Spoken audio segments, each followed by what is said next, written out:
తనపై కక్ష కట్టారంటూ సింగరేణి కార్మికులకు సంచలన లేఖ విడుదల చేసిన ఎమ్మెల్సీ కల్వకుంట్ల కవిత.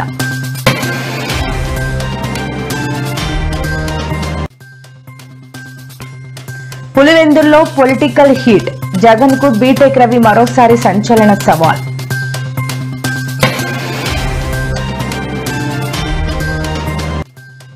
వినాయక మండపాలు ఏర్పాటు చేసే వారికి కీలక సూచనలు జారీ చేసిన తెలంగాణ పోలీస్ శాఖ.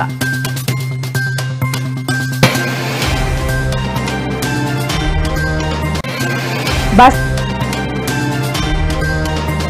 యూరియా కోసం రక్తం చిందించిన రైతు, ఎరువుల కోసం యుద్ధ భూమిని తలపిస్తున్న తెలంగాణ.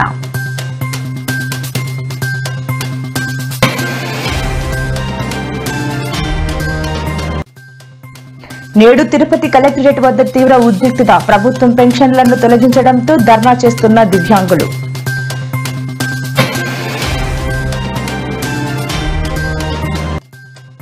టీడీపీ ఎమ్మెల్యే దగ్గుపాటికి NTR fans deadline, Anantapuram నడిబొడ్డున క్షమాపణ చెప్పకపోతే ఇంటిని ముట్టడిస్తామని హెచ్చరిక.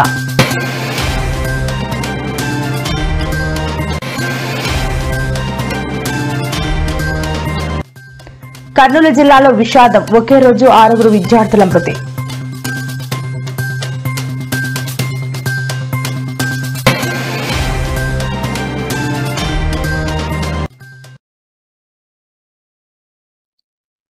బీఆర్ఎస్ పార్టీలో కుట్రలకు పాల్పడుతున్న వారిని బయట పెట్టాలని